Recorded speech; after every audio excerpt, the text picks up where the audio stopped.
Video చూస్తున్న వాళ్ళు ఓం నమో నారాయణాయ అని కామెంట్ చేయండి. హిందూ క్యాలెండర్ ప్రకారం 4వ నెల ఆషాఢమాసం. ఈ నెలలో పౌర్ణమినాడు చంద్రుడు ఉత్తరాషాఢ లేదా పూర్వషాఢ నక్షత్రాలతో ఉన్న నేలను ఆషాఢమాసం అని అంటారు.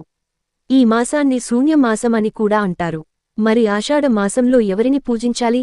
ఆషాఢ మాసంలో చేయవలసిన పనులు మరియు చేయకూడని పనులు, ఆషాఢ మాసం యొక్క విశిష్టత, ఆషాఢ మాసంలో చేయవలసిన దానాలు మొదలైన విషయాలను గురించి ఈ వీడియోలో తెలుసుకుందాం. వర్ష ఋతువు ఆషాఢమాసం నుంచి మొదలవుతుంది.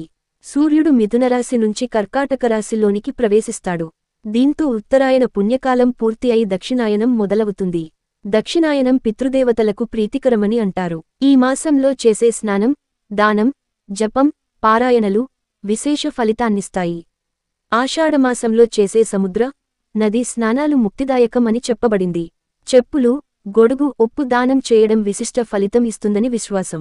ఈ ఏడాది ఆషాఢమాసం జూలై 6వ తేదీన ప్రారంభమై ఆగస్టు 4వ తేదీన ముగుస్తుంది. ఈ మాసంలోనే త్రిమూర్తి స్వరూపుడైన గురువుని ఆరాధించే పర్వదినం గురు పూర్ణిమ జరుపుకుంటారు. దీనినే వ్యాస పూర్ణిమ అని కూడా అంటారు. మహాభాగవతాన్ని రచించిన వేదవ్యాసుడు కూడా ఈరోజునే జన్మించాడు. అంతేకాదు వ్యాసుడు వేదాల్ని 4 భాగాలుగా విభజించిన రోజు కూడా ఇదేనంటారు. ఆషాఢ శుద్ధ విదియ రోజున పూరీ జగన్నాథుడు, బలభద్ర, సుభద్ర రథయాత్ర కన్నుల పండుగగా జరుగుతుంది. ఆషాఢ సప్తమిని భాను సప్తమి అంటారు. ఉత్తరం నుంచి దక్షిణ దిశకు పయనిస్తున్న సూర్యుడు 3 నెలలు తర్వాత మధ్యకు చేరుకుంటాడు. ఆ రోజున పగలు, రాత్రి, నిమిషం ఘడియలు తేడా లేకుండా సరిసమానంగా ఉంటాయి. ఆషాఢ శుద్ధ ఏకాదశి తిథిన విష్ణువు పాలకడలిపై యోగనిద్రలోకి వెళ్లే సందర్భాన్ని తొలి ఏకాదశిగా పరిగణిస్తారు. ఈ నెలలోని ఏకాదశిని తొలి ఏకాదశి అని, శయన ఏకాదశి అని అంటారు. ఈ రోజు నుంచి చాతుర్మాస వ్రత దీక్ష మొదలవుతుంది. 4 నెలల తర్వాత దేవత్తని ఏకాదశి రోజున విష్ణువు మేల్కొంటాడు. ఆపై శుభకార్యాలు ప్రారంభమవుతాయి. ఇది కాకుండా సంవత్సరంలో మొదటి గుప్త నవరాత్రి కూడా ఆషాఢమాసంలో వస్తుంది. ప్రపంచ ప్రసిద్ధి చెందిన జగన్నాథ రథయాత్ర కూడా ఆషాఢమాసంలోనే జరుగుతుంది. ఆషాఢమాసంలో చేసే సముద్ర స్నానానికి, దానానికి ఎంతో ప్రాముఖ్యత ఉంది. అలాగే ఈ మాసంలో నీటిని అస్సలు వృధా చేయకండి. ఆషాఢంలో గొడుగు, నీళ్లతో నిండిన కుండ, పుచ్చకాయ, ఉప్పు, జామకాయ మొదలైన వాటిని తోచినంత మేరకు దానం చేయండి. ఆషాఢ మాసంలోనే తెలంగాణలో బోనాల ఉత్సవాలను భక్తి శ్రద్ధలతో జరుపుకుంటారు. మహంకాళి అమ్మవారికి భోజనాన్ని బోనంగా నివేదన చేస్తారు.